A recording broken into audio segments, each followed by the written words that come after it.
சிறப்பு ஆராதனைக்கு உங்கள் ஒவ்வொருவரையும் அன்போடு வாழ்த்துகிறோம். இந்த 40 நாட்களும் நம்ம தொடர்ந்து யாக்கோபு நிருபத்திலிருந்து நம்ம வேதபாட வகுப்புகளை கேட்க இருக்கிறோம். அதற்கு முன்பதாக ஆண்டவரை பாடி மகிமைப்படுத்தி ஒரு ஜெபக்குறிப்பிற்காக ஜெபித்து ஆண்டவருடைய வார்த்தையை நம்ம கேட்க போறோம்.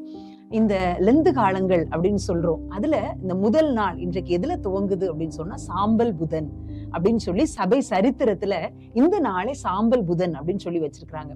பைபிள்ல சாம்பல் அப்படிங்கிற வார்த்தையை நம்ம பார்த்தோம்னா ஆபிரகாம் ஆண்டவரோடு பேசும்போது சொல்றாங்க, தூளும் சாம்பலுமான நான் உங்களோட பேச துணிஞ்சிட்டேன் ஆண்டவரே அப்படின்னு சொல்லி தன்னை தாழ்த்துகிறத பாக்குறோம். இன்னொன்னு யோபு ஆண்டவரோடு பேசும்போது சொல்றாங்க, நான் தூளிலும் சாம்பலிலும் என் முகத்தை நான் வச்சு நான் என்ன மனஸ்தாபப்படுகிறேன் அப்படின்னு சொல்றாங்க. அப்போ சாம்பல் அப்படிங்கிறது எதெல்லாம் குறிக்குதுன்னா, அது ஒண்ணு தன்னை தாழ்த்துகிறத குறிக்கிறது, தன்னுடைய குறைவுகளை ஒத்துக்கொள்கிறத குறிக்கிறது, மனஸ்தாபப்படுறத குறிக்குது. பாத்தீங்களா, இந்த 40 நாட்களும் நம்முடைய குறைவுகளை உணர்ந்து நம்முடைய குற்றங்களுக்காக மனஸ்தாபப்பட்டு ஆண்டவரை இன்னும் நெருங்கி சேர வேண்டும் என்றுதான் சபையின் சரித்திரத்துல இருக்கிற தேவ பரிசுத்தவான்கள் இந்த 40 நாட்களை நமக்கு ஒதுக்கி இருக்கிறாங்க. இந்த புதன்கிழமையிலிருந்து துவங்கப்படுகிற இந்த நம்முடைய தியான ஓட்டம் நிச்சயமாகவே நம்முடைய ஆவிக்குரிய வாழ்க்கைக்கு ஆசீர்வாதமாக அமையும்படி நம்ம ஜெபித்து இந்த ஆராதனையை நம்ம துவங்கலாம். ஸ்தோத்தரிக்கிற சுவாமி, உம்மை நன்றியோடு நாங்கள் உண்மை ஸ்தோத்தரிக்கிறோம், உண்மை துதிக்கிறோம். இந்த லெந்து கால ஆராதனையிலும் உண்மை பாடி மகிமைப்படுத்தும்படியான கிருபைகளை ஆண்டவரே ஸ்லாக்கியங்களை கொடுத்திருக்கிறீங்க. உமக்கு நன்றி.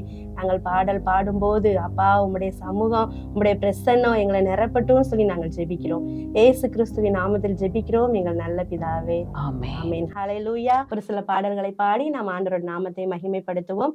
மனதுருகும் தெய்வமே ஏசையா, அவர் நம்ம மேல மனதுருகிற தேவனாய் இருக்கிறார். ஹல்லேலூயா. பாடலை சேர்ந்து எல்லாரும் பாடலாமா? அவர் நல்லவர், அவர் சர்வ வல்லமையுள்ள தேவன், அவருடைய இரக்கத்திற்கு முடிவே இல்லை, அவருடைய அன்புக்கு அளவே இல்லாததுனாலதான் நாம இந்த இடத்துல நிற்க முடியும். அந்த அன்பை நினைத்தவர்களாய் பாடுவோமா?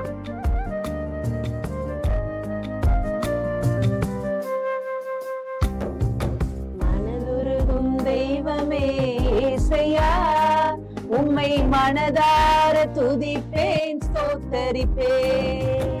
மனதுருகும் தெய்வமே ஏசையா, உம்மை மனதார துதிப்பேன் ஸ்தோத்தரிப்பேன். நீ நல்லவர், சர்வ வல்லவர், நீ நல்லவர், சர்வ வல்லவர், உம் இரக்கத்துக்கு முடிவே இல்லை, உம் அன்பிற்கு அளவே இல்லை, உம் இரக்கத்துக்கு முடிவே இல்லை, உம் அன்பிற்கு அளவே இல்லை. அவை ஒவ்வொரு நாளும் புதிதாயிருக்கும், அவை ஒவ்வொரு நாளும் புதிதாயிருக்கும். தெய்வமே ஏசையா, உம்மை மனதார துதிப்பேன் ஸ்தோத்தரிப்பேன். எங்களது பாடுகளை ஏற்றுக்கொண்டு துக்கங்களை சுமந்து கொண்டே, மெய்யாக எங்களது பாடுகளை ஏற்றுக்கொண்டு துக்கங்களை சுமந்து கொண்டே, ஐயா துக்கங்களை சுமந்து கொண்டே, ஐயா துக்கங்களை சுமந்து கொண்டே. நீ நல்லவர், சர்வ வல்லவர், நீ நல்லவர், சர்வ வல்லவர், உம் இரக்கத்துக்கு முடிவே இல்லை, உம் அன்பிற்கு அளவே இல்லை, உம் இரக்கத்துக்கு முடிவே இல்லை, உம் அன்பிற்கு அளவே இல்லை. அவை காலினாலும் புதிதாயிருக்கும், அவை ஒவ்வொரு நாளும் புதிதாயிருக்கும். எங்களுக்கு சமாதானம் உண்டு பண்ணும் தண்டனையும் உம்மேலே விழுந்ததையா, எங்களுக்கு சமாதானம் உண்டு பண்ணும் தண்டனையும் உம்மேலே விழுந்ததையா, ஐயா உம்மேலே விழுந்ததையா, ஐயா உம்மேலே விழுந்ததையா.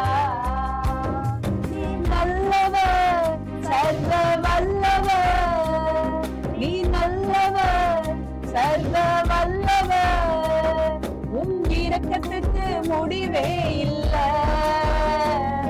உம் அன்பிற்கு அளவே இல்ல, உம் இரக்கத்திற்கு முடிவே இல்ல, உம் அன்பிற்கு அளவே இல்ல. அவை ஒவ்வொரு நாளும் புதிதாயிருக்கும், அவை ஒவ்வொரு நாளும் புதிதாயிருக்கும். மனதுருகும் தெய்வமே ஏசையா, உம்மை மனதார துதிப்பேன், ஸ்தோத்தரிப்பேன். சாபமான முடியை தலைமேல சுமந்து கொண்டு சிலுவையிலே வெற்றி சிறந்தீ, சாபமான முள்முடியை தலைமேலே சுமந்து கொண்டு சிலுவையிலே வெற்றி சிறந்தீ. ஐயா சிலுவையிலே வெற்றி சிறந்தீ, ஐயா சிலுவையிலே வெற்றி சிறந்தீ. நீ நல்லவர், சர்வ வல்லவர், நீ நல்லவர், சர்வ வல்லவர். உம் இரக்கத்திற்கு முடிவே இல்ல, உம் அன்பிற்கு அளவே இல்ல, உம் இரக்கத்திற்கு முடிவே இல்ல, உம் அன்பிற்கு அளவே இல்ல. அவை ஒவ்வொரு நாளும் புதிதாயிருக்கும், அவை ஒவ்வொரு நாளும் புதிதாயிருக்கும். தெய்வமே ஏசையா, உம்மை மனதார துதிப்பேன், ஸ்தோத்தரிப்பேன். தெய்வமே ஏசையா, உம்மை மனதார துதிப்பேன், ஸ்தோத்தரிப்பேன். எங்களது மீறுதலால் காயப்பட்டு நொறுக்கப்பட்டு தழும்புகளால் சுகமானோ, எங்களது மீறுதலால் காயப்பட்டு நொறுக்கப்பட்டு தழும்புகளால் சுகமானோ, உந்தன் தழும்புகளால் சுகமானோ, உந்தன் தழும்புகளால் சுகமானோ. நீ நல்லவர், சர்வ வல்லவர், நீ நல்லவர், சர்வ வல்லவர். உம் இரக்கத்திற்கு முடிவே இல்ல, உம் அன்பிற்கு அளவே இல்ல, உம் இரக்கத்திற்கு முடிவே இல்ல, உம் அன்பிற்கு அளவே இல்ல. அவை ஒவ்வொரு நாளும் புதிதாயிருக்கும், அவை ஒவ்வொரு நாளும் புதிதாயிருக்கும், அவை ஒவ்வொரு நாளும் புதிதாயிருக்கும், அவை ஒவ்வொரு நாளும் புதிதாயிருக்கும்.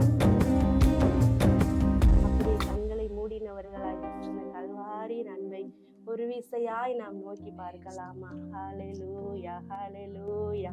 உம்மை நன்றியோடு நாங்கள் உம்மை ஸ்தோத்தரிக்கிறோம்பா, உம்மை துதிக்கிறோம், உமக்கு நன்றி செலுத்துகிறோம் சுவாமி. ஹல்லேலூயா. மனதெருகும் தெய்வமே, நாங்கள் உம்மை ஸ்தோத்தரிக்கிறோம்பா, உம்மை துதிக்கிறோம், உம்மை மனதார நாங்கள் உம்மை ஆராதிக்கிறோம். ஆண்டவரே நல்லவரே, நாங்கள் உம்மை ஸ்தோத்தரிக்கிறோம்பா, வல்லவரே உம்மை நாங்கள் துதிக்கிறோம். எங்களுடைய பாவங்களுக்காக அடிக்கப்பட்டீரே, உமக்கு ஸ்தோத்திரம் ஆண்டவரே. எங்களுடைய மீறுதல்களுக்காக நீங்க நொறுக்கப்பட்டீங்களப்பா, உமக்கு நன்றி செலுத்துகிறோம். உமக்கு நன்றி அப்பா, உமக்கு நன்றி ஆண்டவரே. உங்களுடைய பாவங்கள் சிவேர் என்று இருந்தாலும் அது உறைந்த மலையை போல வெண்மையாகும் என்று சொன்னீரே. அந்த கல்வாரி ரத்தத்தினால ஆண்டவரே இந்த நாளில அப்பா எங்களை ஒரு விசை நீங்க கழுவி சுத்திகரிப்பீராகன்னு சொல்லி நாங்கள் ஜெபிக்கிறோம். எங்களுடைய மீறுதல்களுக்காக அடிக்கப்பட்ட தெய்வமே, நாங்கள் உம்மை துதிக்கிறோம் ஐயா, உமக்கு ஸ்தோத்தரிக்கிறோம். சாபமான முள்முடியை ஆண்டவரே எங்களுக்காக நீங்க ஏற்றுக்கொண்டீங்களப்பா, உம்மை நன்றியோடு நாங்கள் உம்மை ஸ்தோத்தரிக்கிறோம், உம்மை துதிக்கிறோம், உம்மை துதிக்கிறோம், உம்மை துதிக்கிறோம். அந்த கல்வாரியின் அன்புக்காக உமக்கு நன்றி அப்பா, அந்த கல்வாரியின் அன்புக்காக உமக்கு நன்றி ஆண்டவரே. அந்த கல்வாரி சிலுவையை நாம் ஒரு விசை நாம் நோக்கி பார்க்கலாமா? அந்த அவமான சிலுவை என்று, அந்த சிலுவையில அவர் நம்முடைய பாவங்களுக்காக, நம்முடைய அக்கிரமங்களுக்காக அவர் நடு வானில தொங்கினாரே.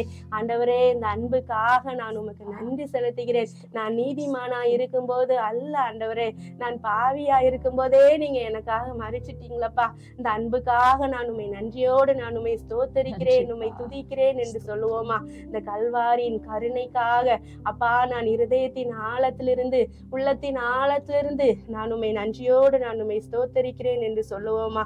அந்த விலையேற பெற்ற ரத்தம் நான் என்னையும் கழுவி சுத்திகரிக்கட்டும் என்று சொல்லுவோமா? அந்த கல்வாரியின் ரத்தம் ஒரு விசை என்னை கழுவி சுத்திகரிக்கட்டும் என்று சொல்லுவோமா? ஹல்லேலூயா, ஹல்லேலூயா. விலையேற பெற்ற திரு ரத்தமே வீழாவி நின்று பாயுதே. விலையேற பெற்ற திரு ரத்தமே அவர் வீழாவி நின்று பாயுதே. விலையேற பெற்றோனாய் என்னை மாற்ற விளையாட இந்தனரே. விலையேற பெற்றோனாய் என்னை மாற்ற விளையாட இந்தனரே.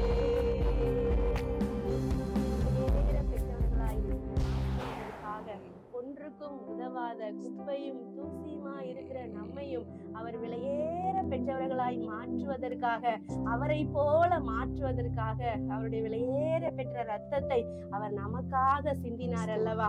அந்த அன்புக்காக இதயம் திறந்தவர்களாய் ஆண்டவரே, அந்த கல்வாரி ரத்தத்திற்காக உமக்கு நன்றி என்று சொல்லுவோமா?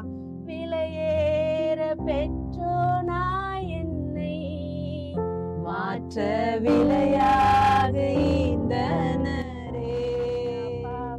விலையேற பெற்றோனாய் என்னை மாற்ற விலையாக இந்தனரே. சிந்தையிலே பாரங்களும் சிந்தைகள் ஏற்றவரா தொங்குகிறார் பாதகன் போல் அங்கவழிக்கவே. தொங்குகிறார் பாதகன் போல் மங்கவழிக்கவே. விலையேற பெற்ற திரு ரத்தமே அவர் வீழாவி நின்று பாயுதே. விலையேற பெற்றோனாய் என்னை மாற்ற விலையாக இந்தனரே. விலையேற பெற்றோனாய் என்னை மாற்ற விலையாக இந்தனரே. மங்காத வாழ்வை எங்களுக்கு அளிப்பதற்காக ஆண்டவரே, பாதகனை போல அந்த சிலுவையில எங்களுக்காக தொங்கினீரே அப்பா. அந்த அன்புக்காக உமக்கு நாங்கள் நன்றி செலுத்துகிறோம். அந்த அன்புக்காக, அந்த அன்பை எண்ணினவர்களாய் எங்களையே வெறுமையாக்கி எங்களை தாழ்த்தி அர்ப்பணிக்கிறோம். இயேசு கிறிஸ்துவின் நாமத்தில் ஜெபிக்கிறோம் எங்கள் நல்ல பிதாவே, ஆமென், ஆமென். இப்பொழுது ஒரே ஒரு ஜெப குறிப்புக்காக நம்ம ஜெபிக்க போகிறோம். இயேசு கிறிஸ்து கிறிஸ்தவர்கள் அப்படிங்கிற ஒரு கூட்டத்திற்கு மாத்திரம் தெய்வம் இல்ல, முழு உலகத்திற்காகவும் தான் ஆண்டவர் சிலுவையில மரித்து உயிர்த்து இப்பொழுதும் நம்மோடு கூட இருக்கிறார் இல்ல. முழு உலகத்திற்கும் தெய்வமாகிய ஆண்டவருடைய அன்பை முழு உலகமும் கண்டுகொள்ளணும்னு சொல்லி எல்லாம் இருந்த இடத்துல கண்களை மூடி, ஆண்டவரே உன்னுடைய அன்பை அறிந்து கொள்ளாத எல்லா மக்களும் அறிந்து கொள்ளணும்னு ஜெபிச்சிடலாமா? அன்பின் பிதாவே, கொடுத்த ஜெப குறிப்பு உடைய சமூகத்துல நாங்க கொண்டு வருகிறோம் சுவாமி. முழு உலகத்திலும் இருக்கிற எல்லா தேசத்தின் ஜனங்கள், எல்லா இன மக்கள், எல்லா மொழி பேசுகிறவர்கள் எல்லாருக்காகவும் நீங்க ஜீவன சிலுவையில ஆண்டவரே விட்டீங்கிறத நாங்க அறிந்திருக்கிறோம் அப்பா. உம்முடைய அன்பை முழு உலகமும் கண்டுகொள்ளும்படி கர்த்தர் உதவி செய்வீராக என்று சொல்லி ஜெபிக்கிறோம். உலகத்தின் அன்புக்காக ஓடிக்கொண்டிருக்கிற ஜனங்கள் உம்முடைய அன்பை அறிந்து கொள்ளும்படியாய் கர்த்தாவே கர்த்தாவே, உம்முடைய அன்பு, உம்முடைய வேத வசனத்தின் மூலமாக, மிஷனரிகளின் மூலமாக, தேவ மனிதர்களின் மூலமாக அவர்களை சென்றடையட்டும்னு சொல்லி ஜெபிக்கிறோம் ஐயா. ஆண்டவரே, உம்முடைய வருகைக்குள்ளாக ஆண்டவரே முழு உலகமும் ஆயத்தப்படும்படி, கர்த்தாவே உம்மை அன்பை கண்டுகொள்ளும்படி அவங்க இருதயத்தின் கண்கள் திறக்கப்படட்டும்னு சொல்லி ஜெபிக்கிறோம்ப்பா. ஒருவராகிலும் ஆண்டவரே அந்த நியாய தீர்ப்பு நாளிலே இயேசு என்றா எங்களுக்கு யாருன்னு தெரியாது, எங்களுக்கு அறிவிக்கப்படவில்லை என்று சொல்லிவிடாதபடிக்கு ஒவ்வொருவருக்கும் சுவிசேஷம் அறிவிக்கப்படும்படியாய், ஆண்டவருடைய அன்பை ஒவ்வொருவருக்கும் அறிவிக்கும்படியாய் கர்த்தர் எங்கள் ஒவ்வொருவரையும் பலப்படுத்துங்க. ஆண்டவரே, அறிவிக்கப்படும் போது அவர்கள் இருதயங்கள் திறக்கப்படட்டும்னு சொல்லி ஜெபிக்கிறேன். பெரிய காரியங்களை செய்யுங்க. இயேசுவின் மூலம் ஜெபிக்கிறேன் நல்ல பிதாவே. ஆமேன், ஆமேன். ஆண்டவருடைய வார்த்தையை கேட்கறதுக்கு முன்னாடி ஒரு ஃபியூ செகண்ட்ஸ் நம்மளை ஆராய்ந்து பார்க்கும்படி ஒரு சம்பவத்தை நம்ம பார்க்க போறோம். உலகத்தின் அழிவு அப்படிங்கிற ஒரு புத்தகத்தை ஒரு மிகச்சிறந்த எழுத்தாளர் ஒருத்தர் எழுதியிருந்தார். அந்த புத்தகம் பயங்கரமா விற்பனையாச்சு. அந்த புத்தகத்தில் ஒரு பக்கத்துல இப்படி ஒரு சம்பவம் நடக்கு. என்ன அப்படின்னு சொன்னா, உலகம் ரொம்ப மோசமாயிருச்சு, உலகத்தின் ஜனங்கள் எல்லாம் பாவம் செஞ்சு சீர்கெட்டு போய் இருக்கிறாங்க. அப்போ ஒரு பரிசுத்தமான ஒரு பூமியை உருவாக்கணும், ஒரு நல்ல உலகத்தையும் அதன் மனிதர்களை உருவாக்கணும் அப்படின்னு சொல்லி என்ன செய்யறாங்கன்னா, நம்மள மனுஷரை கெடுத்து போடுற எல்லா காரியங்களையும் நம்ம ஒரு நாளை குறிக்க போறோம், ஒரு பெரிய தீ மூட்ட போறோம், அந்த தீயில கொண்டு வந்து போட்டுறணும் அப்படின்னு சொல்லி ஒரு முடிவு பண்றாங்க. உலகம் முழுவதும் இருக்கிற மக்கள் தங்களை கெடுத்து போட்ட சிடிஸ், தங்களை கெடுத்து போட்ட காரியங்கள், புக்கு, டிவி, எப்படி என்னென்ன காரியங்கள் எல்லாம் அவங்களுடைய இருதயத்தை அசுத்தப்படுத்திச்சோ, பாவ கரையை அவங்க இருதயத்துல கொண்டு வந்துச்சோ, அந்த மாதிரி பொருட்களை எல்லாம் எடுத்துட்டு வந்தாங்க. அன்னைக்கு உலகத்தின் நடு மையத்துல மிகப்பெரிய ஒரு அக்கினி மூலப்பட்டு பயங்கர தக தக தகன்னு எரிஞ்சு கொண்டே இருக்குது. எல்லாரும் கொண்டு வந்து அதுல தங்களை கெடுத்து போட்ட காரியத்தை எல்லாம் அந்த அக்கினியில போட்டு எரிக்கிறாங்க. அவங்களுடைய எண்ணம் என்ன, எல்லாத்தையும் நம்ம ஒண்ணுமே இல்லாம எரிச்சிட்டோம் அப்படின்னு சொன்னா அடுத்து நம்ம ஒரு புதிய உலகத்தை, ஒரு பரிசுத்தமான ஒரு உலகத்தை நம்ம உண்டாக்க முடியும் அப்படின்னு சொல்லி வேக வேகமா எல்லாம் சந்தோஷத்தோட எல்லாத்தையும் அந்த அக்கினியில போட்டு எரிக்கிறாங்க. அப்போ ஒரு வயது முதிர்ந்தவர் ஒரு ஓரத்துல இருந்து சிரிக்கிறார். சிரிச்சுட்டே அவர் இவங்க செய்யறதெல்லாம் பார்த்து சிரிக்கிறார். உடனே ஒரு மனுஷனுக்கு ஒரு சந்தேகம் வருது, ஐயா நாங்க நல்ல காரியத்தை தானே செய்யறோம், மனுஷனை கெடுத்து போட்ட எல்லா காரியத்தையும் ஒண்ணு இல்லாம எரிச்சிட்டோம் அப்படின்னு சொன்னா நல்ல ஒரு சமுதாயத்தை உருவாக்கலாமே அப்படின்னு தானே செய்யறோம். ஆனா நீங்க சிரிக்கிறத பார்த்தா ஏதோ ஒரு மாதிரி சிரிக்கிற மாதிரி இருக்குதே, என்னையா அப்படின்னு சொல்லி கேட்டாராம். உடனே அந்த வயது முதிர்ந்தவர் சொன்னாராம், நீங்க செய்யறதெல்லாம் நல்லதுதான்ப்பா, உங்களை கெடுத்து போடுறதெல்லாம் நீங்க எரிக்கிறீங்க சரி, ஆனா முக்கியமான ஒண்ணு நீங்க அந்த தீயில போட்டு எரிக்கலையே அப்படின்னு சொல்லி கேட்டாராம்.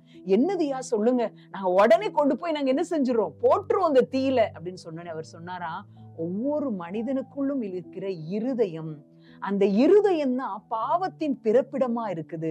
அந்த இருதயம் மாற்றப்பட்டால் ஒழிய இந்த சமுதாயம் மாறாது. இருதயம் மாற்றப்பட்டால் ஒழிய இந்த உலகம் மாற முடியாது. முதல்ல எரிக்க வேண்டியது நம்முடைய இருதயத்தை தான், இருதயத்தில் இருக்கிற பாவ சுபாவத்தை தான் அப்படின்னு சொல்லி சொன்னாராம். உண்மையாவே பாருங்களே, எவ்வளவு உண்மை இல்ல. அந்த புத்தகத்தின் ஒரு சம்பவமாக இந்த சம்பவத்தை அவர் எழுதுகிறார் அந்த நாக்கியோ. பார்த்தீங்கன்னா நிச்சயமா இன்னைக்கு நம்ம நிறைய காரியத்தை செய்யறோம். இது ஒரு தபசு என்னும் லெந்து காலம், 40 நாட்கள் ஒருவேளை ஒரு பல காரியங்களை நம்ம கடைபிடித்து கொண்டு வரலாம். அன்னைக்கு அந்த 40 டேஸும் நம்ம நான்வெஜ் சாப்பிட மாட்டோம் அப்படின்னு சொல்லுவோம். நிறைய காரியத்தை விட்டு விடணும் அப்படின்னு சொல்லி அதற்குரிய காணிக்கைகளை நம்ம சேர்த்து வைப்போம். எல்லாமே நல்லதுதான். நிறைய காரியத்தை நம்ம செய்து கொண்டிருக்கிற காரியத்தை நம்ம சுய வெறுப்பாக வெறுத்து அதை ஆண்டவருக்கு காணிக்கை கொடுப்பது. இன்னும் சிலர் இருக்கிறாங்க, அன்னைக்கு ஸ்மோக் பண்ணிக்கிட்டே இருப்பாங்க, அந்த 40 டேஸும் என்ன செய்வாங்க, ஸ்மோக் பண்ண மாட்டேன் அப்படின்னு சில பொருத்தனைகளை எடுப்பாங்க. சில காரியங்கள், நல்ல காரியத்தை நம்ம வேண்டாம் அப்படின்னு சுய வெறுப்பாய் வெறுக்கிறது நல்லதுதான். அதே நேரத்திலே நாம் செய்ய வேண்டிய காரியம், இருதயத்தில் தூய்மையை தேவன் விரும்புகிறார். நான் அதை இதை செய்யறேன், எல்லாம் நல்லது மகளே மகனே, அதையெல்லாம் நீ செய்ய வேண்டும். ஆனால் இந்த 40 நாளுக்காக மாத்திரம் இல்ல, எப்பொழுதும் பாவத்தின் இருப்பிடமாக இருக்கிற நம்முடைய இருதயம் மாற்றப்பட்டால் ஒழிய நம்முடைய வாழ்க்கையில் ஒரு மறுரூபமாகிற அனுபவம் வராது.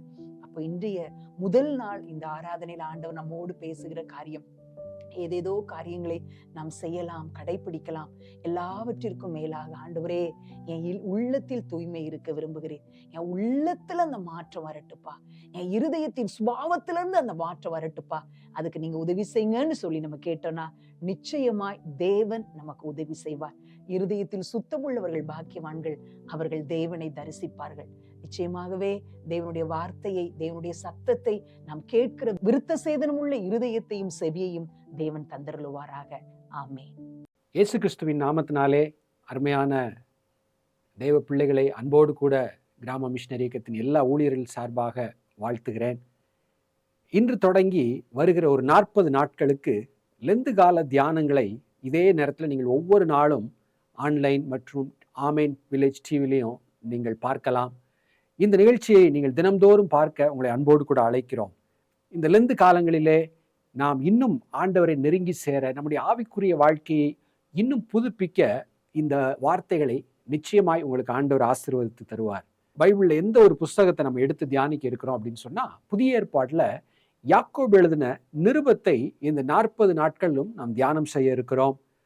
ஜெபத்தோடு நம்ம கவனிக்கும் போது ஆண்டவர் நிச்சயமாய் பேசுவார். ஆண்டவருடைய வார்த்தை ஜீவனுள்ள வார்த்தை, தேனை போல இனிமையானது. ஒருவேளை நம்முடைய இருதயத்தில் இருக்கிற கடினங்களை உடைக்கக்கூடிய சம்மட்டி அது. ஆவிக்குரிய வாழ்க்கை போஷாக்கு ஆகிற பாலை போன்ற ஒரு போஷாக்கான ஒரு ஆசீர்வாதம் இந்த வசனத்திலே அடங்கி இருக்கிறது. நிச்சயமாய் இந்த வார்த்தைகள் உங்களுக்கு பிரயோஜனமாக இருக்கும். இன்றைக்கு நம்ம பார்க்க போறது அந்த யாக்கோபு நிருபத்தின் முதல் வசனத்தை இன்றைக்கு கொஞ்ச நேரம் நம்ம தியானிப்போம். யாக்கோபு எழுதின நிருபம் 1வது அதிகாரம் 1வது வசனத்தை வாசிக்கிறேன். தேவனுக்கும் கர்த்தராகிய இயேசு கிறிஸ்துவுக்கும் ஊழியக்காரனாகிய யாக்கோபு சிதறி இருக்கிற 12 கோத்திரங்களுக்கு வாழ்த்துதல் சொல்லி எழுதுகிறதாவது. ஒரு நிமிடம் கண்களை மூடி ஜெபிப்போம். அன்பின் பிதாவே, எங்களுக்கு நீர் கொடுத்த ஜீவனுள்ள நல்ல வசனங்களுக்காக நன்றி செலுத்துகிறோம். வானம் பூமி ஒளிந்தாலும் ஒளியாத உம்முடைய நல்ல வார்த்தைகளுக்காக உமக்கு நன்றி. இந்த லெந்து காலங்களிலே 40 நாட்களும் இந்த யாக்கோபு நிருபத்திலிருந்து நீர் எங்களோடு பேச நாங்கள் ஜெபிக்கிறோம். எங்கள் வாழ்க்கைக்கு தேவையான சத்தியங்களை பரிசுத்த ஆவியானவர் எங்களை ஒவ்வொரு நாளும் நடத்த எங்களை ஒப்புக் கொடுக்கிறோம். இதை கேட்கிற ஒவ்வொருடைய வாழ்க்கையிலும் ஆண்டவரே ஆசீர்வாதங்கள், ஆண்டவரே கர்த்தருக்கு பிரியமுள்ள கனிகள் அவருடைய வாழ்க்கையில உண்டாக, ஆண்டவரே இன்னும் பக்தி விருத்தி அடைந்து ஏனோக்கை போல தேவனோடு சஞ்சரிக்கிற ஒரு அனுபவத்தை ஒவ்வொரு தேவ பிள்ளைகளுக்கும் தந்தருளுவீராக. இயேசுவின் நாமத்தில் ஜெபிக்கிறோம் நல்ல பிதாவே, ஆமேன். இந்த நிருபம் யாக்கோபு எழுதுகிறார். ஒரு இன்ட்ரோடக்ஷன் பண்ணி அங்கே எழுதுகிறார். யார் இந்த யாக்கோபு அப்படின்னு ஒரு கேள்வியை கேட்டு இந்த நிருபத்தின் தியானத்தை நம்ம தொடங்கலாம். அங்கே சொல்லும்போது தேவனுக்கும் கர்த்தராகிய இயேசு கிறிஸ்துவுக்கும் ஊழியக்காரனாகிய யாக்கோபு அப்படின்னு சொல்றார். யார் இந்த யாக்கோபு? ஏன் இப்படி ஒரு கேள்வி கேட்குறோன்னா, புதிய ஏற்பாட்டில் கிட்டத்தட்ட ஒரு 4 யாக்கோபு வருவதை ஆங்காங்கே நம்ம பார்க்கலாம். உதாரணத்திற்கு 12வது அதிகாரத்தில் பார்த்தீங்கன்னா அப்போஸ்தலர் நடவடிக்கையில் அங்கே 12 அப்போஸ்தலரில் ஒருவராகிய ஒரு யாக்கோபை அந்த இடத்துல நம்ம பார்க்கலாம். அப்போஸ்தலர் புஸ்தகம் 12வது அதிகாரம் 2வது வசனத்தில் பார்த்தா, அங்கே யோவானுடைய சகோதரனாகிய யாக்கோபை பட்டயத்தினாலே கொலை செய்தான், ஏரோது ராஜா கொலை செய்து விட்டார் அப்படின்னு சொல்லி எழுதியிருக்கு. சரி, அப்ப இந்த 12 அப்போஸ்தலர்களில் ஒருவனான யாக்கோபு கிடையாது. அதே அப்போஸ்தலர் 12ல அடுத்து பார்த்தீங்கன்னா 17வது வசனத்துல அங்கே பேதுரு சிறைச்சாலையிலிருந்து தேவதூதனால் காப்பாற்றப்பட்டு வெளியே வருகிறார். அங்கே ஒரு வீட்டிற்கு வந்து அங்க சொல்லும் போது கவனித்தீங்கன்னா அந்த 17வது வசனத்துல, இந்த செய்தியை யாக்கோபுக்கும் சகோதரருக்கும் அறிவியுங்கள் என்று சொல்லி புறப்பட்டு வேறொரு இடத்திற்கு போனான். அங்க வந்து அந்த ஒரு வீட்டுல தனக்காக ஜெபிக்கிற வீட்டுக்கு வந்து தான் தப்பித்து விட்ட ஆண்டவர் தன்னை காப்பாற்றி விட்டார் என்ற செய்தியை சொல்லிட்டு யாக்கோபுக்கும் மற்ற சகோதரர்களுக்கும் சொல்லுங்கள் அப்படிங்கிறார். அப்ப இந்த யாக்கோபு யார்? 12 அப்போஸ்தலர்கள்ல உள்ள ஒருத்தர் கிடையாது. இன்னொரு ஒரு யாக்கோபு. வேதத்தின் வசனங்கள் எல்லாம் வைத்து பார்க்கும்போது இந்த யாக்கோபு யார் தெரியுமா? இயேசு கிறிஸ்துவனுடைய சகோதரன். மரியாளுக்கும் யோசேப்புக்கும் பிறந்த இயேசு கிறிஸ்து அங்கே அற்புதமாக கன்னியின் வயிற்றிலே, மரியாளுடைய வயிற்றிலே பிறக்கிறார். அதற்கடுத்து அந்த குடும்பத்திலே யோசேப்புக்கும் மரியாளுக்கும் இந்த யாக்கோபு பிறக்கிறார். இவரை குறித்து மத்தேயு 13வது அதிகாரத்துல அங்க நம்ம பார்க்கலாம். அவருடைய குடும்பம் யாரெல்லாம் அந்த குடும்பத்துல இருந்தாங்க அப்படின்னு சொல்லி அங்கே ஒரு சம்பாஷணையிலே நாம் தெரிந்து கொள்ளலாம். மத்தேயு 13:55, இவன் தச்சனுடைய குமாரன் அல்லவா? இவன் தாய் மரியாள் என்பவள் அல்லவா? யாக்கோபு, அங்க பாருங்களேன், ஒரு வரிசையில யாக்கோபு என்கிற பெயர் முதலாவதாக இருக்கிறது. யோசே, சீமோன், யூதா என்பவர்களுக்கு இவனுக்கு சகோதரர் அல்லவா அப்படின்னு சொல்லி அங்கே ஜனங்களுக்கு ஒரு கேள்வி. என்னப்பா, நமக்கு தெரிஞ்ச குடும்பத்துல இந்த பையன் தானே, இந்த தச்சன் வீட்டுல உள்ள இந்த மூத்த பையன் தானே, அவங்க தம்பிலாம் நமக்கு தெரியும்ல, அதாவது அவங்களால ஏற்றுக்கொள்ள முடியல. ஒரு அற்புதம் செய்கிற ஒரு நபரை ஏற்றுக்கொள்ள, இவர் எப்படி இப்படி ஆனாரு, எப்படி இவ்வளவு ஞானம் கிடைச்சு அப்படின்னு சொல்லி சொந்த ஊர்ல தீர்க்கதரிசிக்கு மரியாதை இல்லை அப்படின்னு ஆண்டவர் சொல்ற வார்த்தையின்படி அங்க நடக்கிறத பார்க்கிறோம். என்ன கேள்வி கேட்டுக் கொண்டிருக்கிறோம்? யார் இந்த யாக்கோபு? இயேசு கிறிஸ்துவனுடைய சகோதரன், கர்த்தருடைய சகோதரனாகிய யாக்கோபு தான் இந்த நிருபத்தை எழுதுகிறார். இந்த சகோதரர்கள் ஆரம்பத்துல எப்படி இருந்தாங்க அப்படின்னு சொன்னா, இயேசு கிறிஸ்துவை நம்பவில்லை. நம்ம குடும்பத்துல மூத்த சகோதரனா இருக்கிறவர், வரப்போகிற மேசி அப்படின்லாம் எடுத்த உடனே அவங்க நம்புறது கஷ்டம் தானே. யோசிச்சு பாருங்க, நம்ம ஒரு குடும்பத்துல 2-3 பேர் இருக்கிறோம், 4-5 பேர் இருக்கிறோம். திடீர்னு ஒருத்தர் ஏதாவது ஒண்ணு பெரிய லெவல்ல வந்துட்டாலே நம்ம அப்படியே கொஞ்சம் அப்படி யோசிப்போம். என்ன நம்ம கூட விளையாண்ட வந்தானே டவுசர் போட்டு அப்படி யோசிப்போம் பாருங்களேன், நம்ம வீட்டுல உள்ள வளர்ந்த பிள்ளைகளை. சரி, இங்க யாக்கோபுக்கு கொஞ்சம் கடினமானதுதான். இவங்க நம்பல அப்படிங்கிறத எங்க பார்க்கலாம் அப்படின்னு சொன்னா, யோவான் சுவிசேஷம் 7வது அதிகாரத்துல அங்கே ஒரு பண்டிகை வருகிறது. 2, 3, 4ல பாத்தீங்கன்னா அவங்க சகோதரர் சொல்றாங்க, நீ பிரபலமா ஆகணும்னு தானப்பா நினைக்கிற, பண்டிகை நாட்கள் வருது, அங்க போ, நீ ஃபேமஸ் ஆயிருவ, நீ செய்த அற்புதங்களை எல்லாம் அங்க இருக்கிறவங்களும் பார்க்கட்டும் அப்படின்னு சொல்றாங்க. ஒருவேளை விசுவாசித்து சொல்றாங்களா? இல்ல. யோவான் 7:5 எழுதியிருக்கு, அவருடைய சகோதரரும் அவரை விசுவாசியாதபடியால் இப்படி சொன்னார்கள். சும்மா கேலி பண்றாங்க. என்னப்பா பெரிய ஆளான்னு தானே ஏதோ ட்ரை பண்ற, அப்படி போ, அந்த பண்டிகைக்கு போ, நிறைய பேர் வருவாங்க, நீ பெரிய ஆள் ஆயிரலாம்.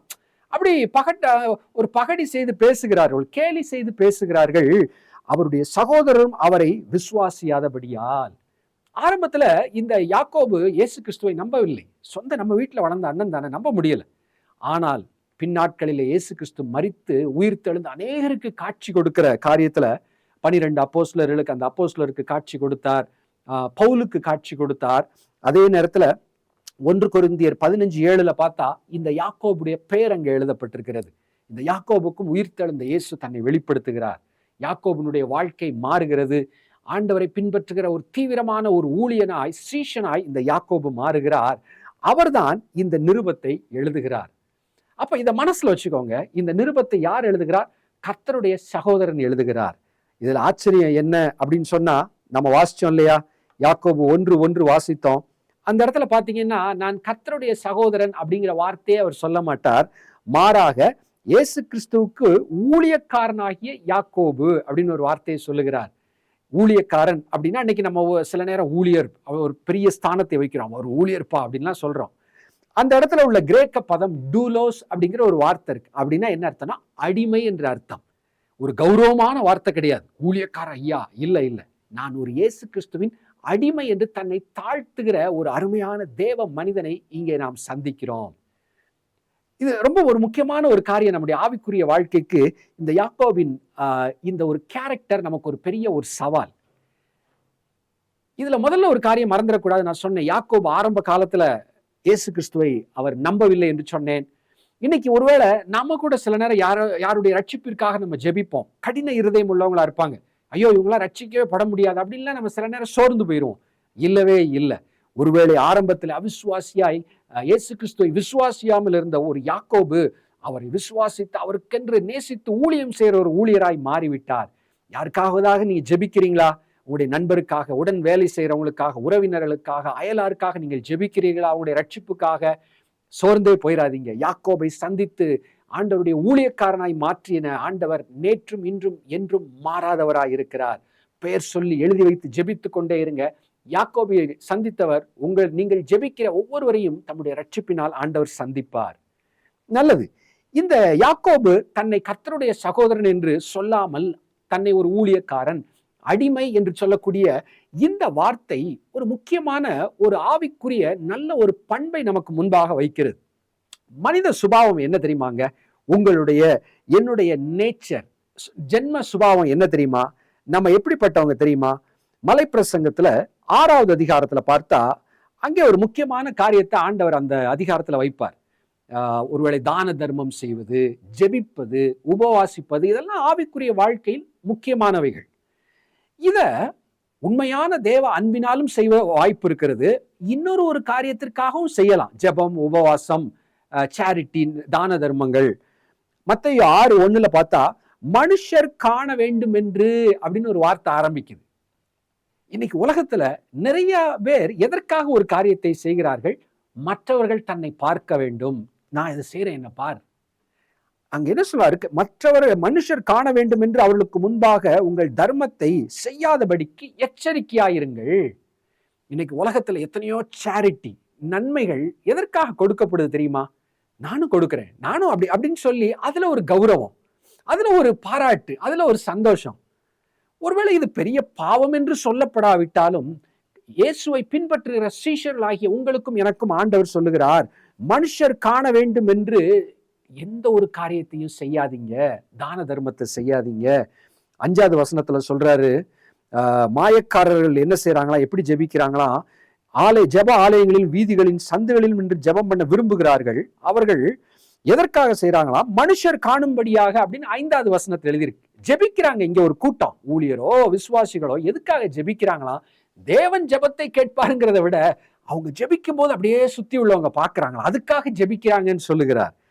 16வது வசனத்துல பாத்தீங்கன்னா, அங்கே மாயக்காரர்கள் உபவாசிக்கிறார்கள், மறுபடியும் மனுஷர் காணும் பொருட்டாக. இன்னைக்கு நான் யோசிச்சு பார்க்கிறேன், ஆவிக்குரிய வாழ்க்கை சபைகளிலே எத்தனையோ காரியங்கள் நடக்கிறது. அது தேவனுக்கென்று செய்யப்படுகிறதா, 4 பேர் பார்க்கணுங்கிறதுக்காக நடக்கிறதா? அனனியா சஃபீரா சொத்தை கொண்டு வந்து நிலத்தை விற்று வந்து கொடுக்கிறார்கள். எதுக்காக கொடுத்தாங்க? ஐயோ, ஆண்டவர் மேல உள்ள அன்புல இல்ல, எல்லாரும் கொடுக்குறாங்க, மனுஷர் எல்லாரும் பார்க்கறாங்க, நம்ம கொடுக்காம இருந்தா நல்லா இருக்காது, கொடுப்போம் அப்படின்னு நினைக்கிறாங்க. அதுல ஒரு மனசு இல்லை. வித்த தொகையை வைத்து கொஞ்சம் எடுத்து வைத்து கொண்டு முழு தொகையை கொடுக்கிறது போல ஒரு நடிப்பு. ரொம்ப பரிதாபமா அவருடைய வாழ்க்கை முடிந்து விடுகிறது. மனுஷர் காணும்படியாக இந்த ஒரு சுபாவத்தை சிலுவையிலே தேவனை பின்பற்றுகிற நீங்களும் நானும் சிலுவையிலே அறைய வேண்டும். கிறிஸ்துவுக்குரியவர்கள் தங்கள் மாம்ச ஆசை இச்சைகளை சிலுவையிலே அறைந்திருக்கிறார்கள். இந்த எனக்குள்ள இருக்கிற இச்சை, நான் செய்யறது அப்படி 4 பேர் பார்க்கணும், அப்படி என்னை பாராட்டணுங்கிற விருப்பங்கள், இவைகள் எல்லாம் சிலுவையிலே அறையப்பட வேண்டும். அதே மத்தேயு 6ல அப்ப தான தர்மம் செய்யும் போது என்ன செய்ய வேண்டும்? 3வது வசனத்துல 6:3 எழுதியிருக்கு, நீயோ தர்மம் செய்யும் போது அந்தரங்கத்துல செய், உன் வலது கை செய்கிறது உன் இடது கை அறியாதிருக்க கடவுது. இந்த கையில செய்யறது இந்த கைக்கு தெரியாதபடி அப்படின்னு ஒரு வார்த்தையை சொல்றாரு பாருங்களேன். அப்ப என்ன நடக்குமா? அப்பொழுது அந்தரங்கத்தில் பார்க்கிற உன் பிதா தாமே உனக்கு வெளியரங்கமாய் பலனளிப்பார். வாழ்க்கை நோக்கங்க, நம்ம எதை செய்தாலும் கர்த்தருக்கென்று செய்ய வேண்டும், நம்மை வெளிக்காட்டுவதற்கு அல்ல. யாக்கோபு அவர் கர்த்தருடைய சகோதரன் தான், அதை மறைத்து விடுகிறார். அது எதுக்கு நான் சொல்லிட்டு இருக்கணும்? அதுல என்ன எனக்கு ஒரு பெருமை? கலெக்டர் எங்க மாமா அப்படின்னு சொல்லிட்டா அதுல ஒரு பெருமையா என்ன? நான் கலெக்டர் இல்லையே. இல்ல, நல்லது. யாக்கோபு தன்னை மறைத்து இயேசு கிறிஸ்துவின் ஒரு அடிமையாய் தன்னை முன்வைக்கிறார். பரலோகத்தில் இருக்கிற தூதர்கள், சேராபீன்கள்னு ஒரு கூட்டம் இருக்கிறாங்க, மகிமையான ஹெவன்லி பீயிங்ஸ். அவங்களை குறித்து கொஞ்சம் கொஞ்சம் நமக்கு டீடைல்ஸ் பைபிள்ல சொல்லப்பட்டிருக்கு பாருங்களேன். அவங்களை குறித்து சொல்லப்பட்ட ஒரு ஆச்சரியமான விஷயம், ஏசாயா 6வது அதிகாரம் 2வது வசனத்துல பாத்தீங்கன்னா, அந்த சேராபீன்கள் ஒவ்வொருவருக்கும் 6 செட்டைகள் இருந்தன. அதுல பாத்தீங்கன்னா, அவனவன் 2 செட்டைகளால் தன் தன் முகத்தை மூடி. glorious heavenly beings, மகிமையான இந்த பரலோக வாசிகள் 2 சிறகுகளால் தங்கள் முகத்தை மூடிக்கொள்ளுகிறார்கள். இதெல்லாம் நமக்கு பாடம். இவ்வளவு பெரிய தேவனுக்கு முன்பாக நீ நிக்கிறியப்பா, எவ்வளவு பெரிய ஆளுன்னு அவரை முகத்தை நம்ம பார்க்கணும்னு நினைக்கிறோம். அவர்கள் தங்கள் முகங்களை மறைத்துக் கொள்ளுகிறார்கள். என்ன பார்க்காத, நான் ஏதோ பெரிய ஆள்னு என்ன பார்க்காத, அங்கே சிங்காசனத்தில் வீற்றிருக்கிற தேவனை பார் என்று தங்களை மறைத்துக் கொள்ளுகிறார்கள். இதுதாங்க உண்மையான ஆவிக்குரிய ஒரு தேவ மனிதனுடைய இருதயம். நமக்குள்ள உள்ள எண்ணங்கள், மற்றவர்கள் பார்க்க வேண்டும், பாராட்ட வேண்டும், நான் என்ன செய்தேன் என்று தெரிய வேண்டும், இந்த விருப்பத்தை எல்லாம் சிலுவையில அறைந்து நம்மை நாமே மறைத்து கொள்ளும் போது, அது ஆண்டவருக்கென்று 100% பியூராக செய்யப்படும் போது அதனுடைய தன்மையே வேற, அதனுடைய பலனே வேற என்கிறத இந்த செய்தியின் முதல் பகுதியிலே உங்கள் மத்தியிலே நான் வைக்க விரும்புகிறேன். யாக்கோபு யார் என்று சொல்லி நம்ம பார்த்தோம், கர்த்தருடைய சகோதரன் என்று சொல்லி பார்த்தோம். ஆண்டவரை நம்பாத கடின இருதயம் உள்ள இந்த நபரை சந்தித்து தம்மை நேசிக்கிற சீஷனாய், ஊழியனாய் இயேசு கிறிஸ்து மாற்றுகிறார். இந்த யாக்கோபு தன்னை மறைத்து கொண்டு ஒரு அடிமையாக முன்வைக்கிறார் என்று அவரை குறித்து சொன்னேன். இவர் யாருக்காக ஊழியம் செய்கிறார்? மறுபடியும் அந்த யாக்கோபு 1 அதிகாரம் 1 வசனத்தை பாருங்க. தேவனுக்கும் கர்த்தராகிய இயேசு கிறிஸ்துவுக்கும் ஊழியக்காரனாகிய யாக்கோபு அப்படின்னு சொல்றார். என்ன சொல்லல, இயேசு கிறிஸ்துவின் ஊழியக்காரன் என்று சுருக்கமாய் ஒரு வரியில சொல்லாம நல்ல அந்த வார்த்தைகளை கவனிக்கணும். தேவனுக்கும், முதலாவது தேவன் என்கிற ஒரு நபரை சொல்லுகிறார். தேவனுக்கும் அடுத்து கர்த்தராகிய இயேசு கிறிஸ்துவுக்கும் ஊழியக்காரனாகிய யாக்கோப் என்று சொல்லி 2 நபர்களை முன்வைக்கிறார். இந்த யாக்கோபு யாரை சேவிக்கிறார்? வானத்தையும் பூமியும் உண்டாக்கின ஒரே மெய் தேவனுக்கு ஊழியம் செய்கிறார். அந்த தேவன் யார்? தம்மை எப்படி வெளிப்படுத்தி இருக்கிறார்? அவர் எப்படிப்பட்டவராய் இருக்கிறார் அப்படிங்கிறத சொல்லக்கூடிய ஒரு மிக முக்கியமான உபதேசம் இந்த இன்ட்ரோடக்ஷன்ல இருக்கு, இந்த நிருபத்தின் ஆரம்பத்துல. அது என்ன? தேவன் எப்படிப்பட்டவராய் இருக்கிறார்? சர்வ வல்லவர், சர்வ வியாபி, எங்கும் இருக்கிறவர் அப்படின்னு அநேக அவருடைய குணங்களிலே ஒன்று. அவருடைய கேரக்டர் என்ன? அவர் திரியேக தேவனாய் இருக்கிறார். அப்படின்னா என்ன அர்த்தம்? அவர் ஒரே தேவன் தான். நம்ம வணங்குகிற தேவன் பலர் கிடையாது, ஒரே தேவன், ஒன் காட். அவர் எப்படிப்பட்டவராய் இருக்கிறார்? பிதா, குமாரன், பரிசுத்த ஆவியாகிய 3 நபர்கள் அடங்கிய ஒரே தேவனாய் இருக்கிறார். இது ஞானிகளுக்கு புரியாத ஒன்று. நிறைய பேருக்கு குழப்பம். என்னப்பா, தேவன் ஒருவரா 3 பேரா? அவர் ஒரே தேவன், 3 நபராய் இருக்கிறார். ஒரு சிலர் இந்த திரித்துவத்தை குறித்து என்ன தெரியுமா நினைத்துக் கொள்வாங்க? பிதாதான் இயேசுவாய் மாறி இந்த உலகத்திற்கு வந்தார், இன்றைக்கு ஆவியானவராக நமக்குள் இருக்கிறார். அதுல என்ன ஒரு கருத்து இருக்குன்னா, ஒரே நபர் தான், அப்பப்போ மாறி மாறி வருவார். இல்லவே இல்லை. பைபிளுடைய உபதேசம் அது கிடையாது. திரித்துவம் என்றால் என்ன தெரியுமா? ஒரே தேவன் 3 நபர்களாய் இருக்கிறார். ஒரு உதாரணம், ஒரு வசனம் வாசிக்கிறேன். மத்தேயு 3வது அதிகாரத்துல இயேசு கிறிஸ்து அங்கே யோவான் ஸ்நான இடத்துல ஞான ஸ்நானம் எடுக்கிறார். யோர்தானிலிருந்து அங்கே வெளியே வருகிறார். மத்தேயு 3:16-17 பார்த்தீங்கன்னா, அவர் அங்கே ஞானஸ்நானம் எடுத்து கரைக்கு வந்தவுடன் வானம் திறக்கப்பட்டு தேவ ஆவி புறாவை போல இறங்கி தம்மேல் வருகிறதை கண்டார். பாருங்க, முதலாவது அங்க யார் இருக்கா? குமாரன் அங்கே இருக்கிறார். குமாரன் கீழே இருக்கிறாரு, தண்ணில இருந்து வெளியே வருகிறார். அவருக்கு மேல் பரிசுத்த ஆவியானவர் புறாவை போல இறங்கி வருகிறார். 17வது வசனத்துல, அன்றியும் வானத்திலிருந்து ஒரு சத்தம் உண்டாகி, இவர் என்னுடைய நேசகுமாரன், இவரில் பிரியமாயிருக்கிறார் என்று உரைத்தது. பிதாவாகிய தேவனுடைய சத்தம் கேட்கிறது. அப்ப இந்த ஒரு காட்சியிலே பிதாவாகிய தேவனுடைய சத்தம் கேட்கிறது, குமாரனாகிய கிறிஸ்து இருக்கிறார், அவர் மேல் தேவ ஆவியானவர் இறங்கி வருகிறார். 3 நபர்கள் இருக்கிறத பார்க்கிறோம். மறுபடியும் சொல்லுகிறேன், பிதாதான் குமாரனாய் இந்த உலகத்திற்கு மாறி வந்தார், இன்றைக்கு ஆவியானவராக நமக்குள் வந்து விட்டார். இது சரியான ஒரு புரிந்து கொள்ளுதல் கிடையாது. பிதா, குமாரன், பரிசுத்த ஆவியாகிய 3 நபர்களாய் ஒரே தேவன் இருக்கிறார். மறுபடியும் சொல்லுகிறேன், 3 நபர்கள், 3 தேவர்களை நாம் வணங்கவில்லை, ஒரே தேவனைத்தான் வணங்குகிறோம். இன்னொரு வசனம், இதே மத்தேயு கடைசி அதிகாரம், உலகம் எல்லாம் போய் சுவிசேஷம் சொல்லுங்க, ஞான ஸ்நானம் கொடுங்க அப்படின்னு சொல்லும் போது, அங்கே 28வது அதிகாரம் 19வது வசனத்துல எப்படி ஞான ஸ்நானம் கொடுக்க வேண்டும் என்று சொல்லும் போது, அவங்க ஃபர்ஸ்ட் சீஷர் ஆக்குங்க, பிதா, குமாரன், பரிசுத்த ஆவியின் நாமத்திலே அவர்களுக்கு ஞான ஸ்நானம் கொடுத்துன்னு சொல்றாரு. நல்லா கவனிங்க, எப்படி ஞான ஸ்நானம் கொடுக்கணுமா? பிதா, குமாரன், பரிசுத்த ஆவியின் நாமத்திலே அப்படின்னு சொல்லியிருக்கு. 3 பேரை சொன்னா நம்ம என்ன சொல்லுவோம்? நாமங்கள் தானே சொல்லுவோம். பிதா, குமாரன், பரிசுத்த ஆவி நாமங்களில் சொல்லணும். 3 நபர்களை சொல்லிவிட்டு ஒருமையிலே சிங்குலர்ல நாமத்தில், நேம் அப்படின்னு சொல்லியிருக்கு. அப்ப இந்த வசனம் நம்ம கற்றுக் கொடுக்கிறது என்ன? 3 நபர்களா இருக்கிற இந்த திரியேக தேவன் அவர் ஒரே நபர். ஒருவேளை மறுபடியும் சொல்லுகிறேன், இது மனித ஞானத்திற்குள் கொண்டு வந்து புரிந்து கொள்ளக்கூடிய ஒரு ஃபேக்ட் கிடையாது. அவர் 3 பேரா ஒருத்தரா? 2மே உண்மை. ஒரே தேவன், நித்திய நித்தியமா இருக்கிற ஒரே தேவன். அவர் நித்திய நித்தியமாக பிதா, குமாரன், பரிசுத்த ஆவியாக வாசம் பண்ணுகிறார். இது பைபிள் சொல்லக்கூடிய எளிய ஒரு சத்தியம். தேவனை ஆராதிக்கிறவர்களுக்கு, வேதத்தை வாசிக்கிறவர்களுக்கு மிக எளிமையாய் புரியக்கூடிய ஒரு சத்தியம். இது ஒரு முக்கியமான உபதேசம்.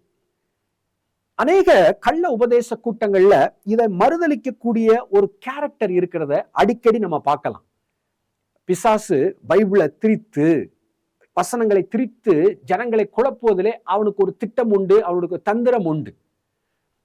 1 யோவான் 2வது அதிகாரம் 22வது வசனத்துல பாத்தீங்கன்னா, இயேசுவை கிறிஸ்து அல்ல என்று மறுதலிக்கிறவனே அல்லாமல் வேற யார் பொய்யன்? பிதாவையும் குமாரனையும் மறுதலிக்கிறவனே அந்தி கிறிஸ்துன்னு ரொம்ப ஸ்ட்ராங்கா ஒரு வேர்டை சொல்லுகிறார். பிதாவையும் குமாரனும் அவர்கள் எப்படிப்பட்டவர்கள்? 2 நபர்களாக இருக்கிறார்கள், ஒரே தேவன். இதை மறுதலித்தா அந்தி கிறிஸ்துங்கிற ஹார்டு வேர்டை யூஸ் பண்ணுகிறார். அதுல ஏதோ ஒரு ரிஸ்க் இருக்கு. சரியாய் பைபிள்ல தேவன் எப்படிப்பட்டவர் என்பதை சொல்வதை அப்படியே விசுவாசித்து ஏற்றுக்கொள்ள வேண்டும். நாம இப்படி எப்படி இருக்க முடியும், அப்படி எப்படி இருக்க முடியும், மனதை குழப்ப வேண்டிய அவசியமே இல்லை. வேதம் வாக்கியம் சொல்லுகிறது என்ன, அவ்வளவுதான். அதை தான் நம்ம பார்க்க வேண்டும். அப்ப நான் சொல்லக்கூடிய ஒரு மிக முக்கியமான இந்த யாக்கோபு நிருபத்தின் ஆரம்பத்துல நான் சொல்லக்கூடிய ஒரு காரியம் என்ன, வேதாகமத்தில் சொல்லப்பட்ட உபதேசங்களிலே தெளிவுள்ளவர்களாக இருக்க வேண்டும். சும்மா எல்லாம் பைபிளை தானே நம்புறாங்க அப்படிலாம் சொல்லிட முடியாது. இவங்களும் இயேசுவை தானே சொல்றாங்க, இல்லவே இல்லை. ஒரு சிலவற்றில் கரெக்டா நூல் பிடிச்ச மாதிரி பைபிள்ல சொல்லப்பட்ட காரியங்களை கற்றுக்கொள்ள வேண்டும், கிரகித்து கொள்ள வேண்டும், விசுவாசிக்க வேண்டும். ஒரு ரோட்ல ஒரு கார் போகுதுன்னா ஸ்டியரிங்கை கரெக்டா பிடிச்சு ரோட்டுக்குள்ள ஓட்டணும். சும்மா என்ன லெஃப்ட்ல 2 சுத்துனா என்ன, கார் வெளியே போய் கவுந்துரும். ஆவிக்குரிய வாழ்க்கையிலே ஆவிக்குரிய உபதேசங்கள் வரும்போது அங்கே நூல் பிடித்த மாதிரி வசனத்தின்படி ஒரு தெளிவு இருக்க வேண்டும். வசனத்திற்கு அப்பாற்பட்டு வெளியே போகும்போது அங்கே நிச்சயம் குழப்பம் வரும்.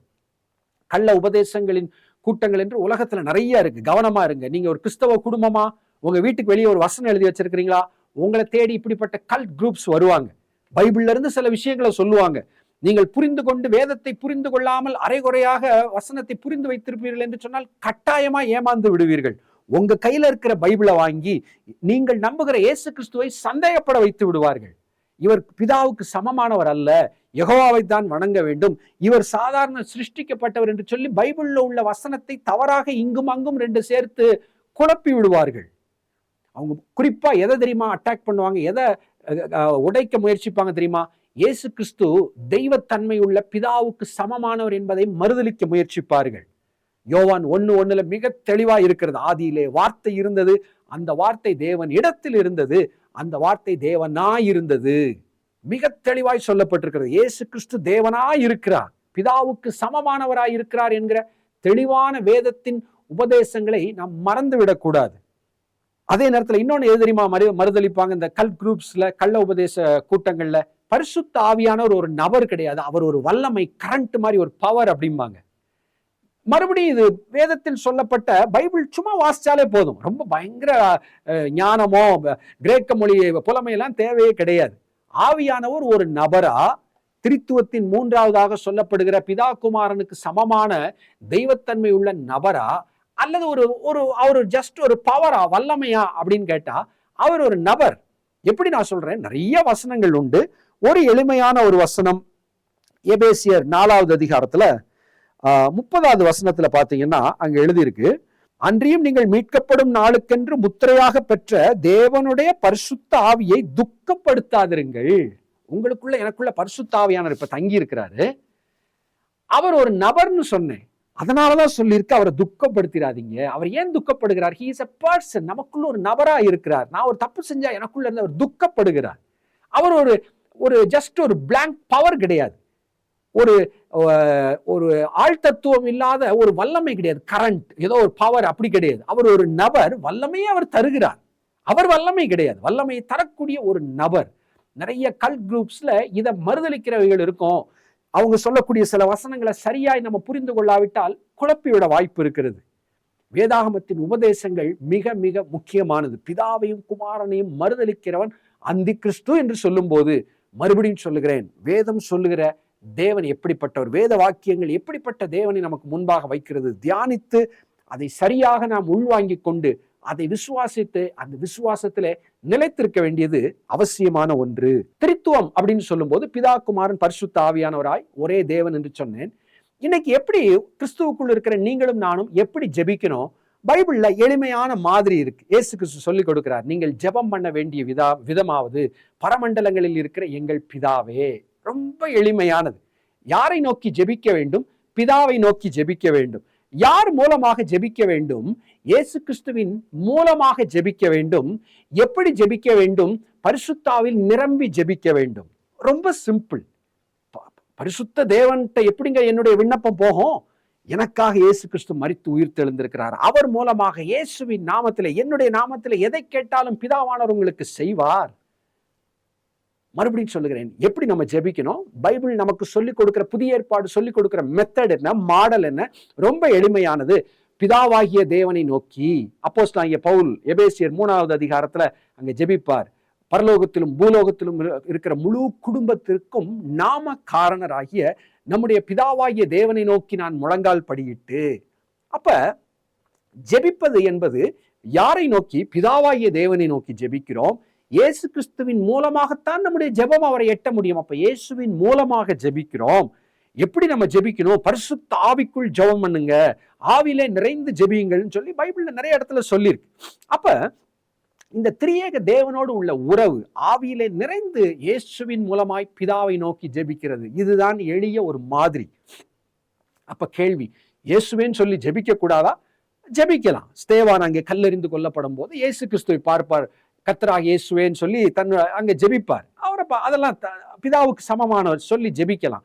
ஆனா மறுபடியும் வேதத்தில் சொல்லப்பட்டிருக்கிற எளிய மாதிரி, பிதாவாகிய தேவனை நோக்கி ஜெபிக்கிறது கற்றுக் கொடுக்கப்பட்டிருக்கிற எளிய முறை, எப்பயுமே பைபிள் சொல்லி கொடுத்திருக்கிற ஒரு மெத்தடுக்குள்ள, அந்த எல்லைக்குள் அது கோடிட்டு காட்டுகிற வழியில செல்வது நலமானது. இன்னைக்கு நான் யோசிச்சு பார்க்கிறேன், தமிழ் மொழியிலே தமிழ் கிறிஸ்தவர்களுக்குள் நம்முடைய ஆண்டவராகிய இயேசு கிறிஸ்துவ எப்படிலாம் பல வகையில நம்ம சொல்லி அழைக்கலாம். அவரை சாரோனின் ரோஜாவேன்னு சொல்லி ஆராதிக்கலாம்.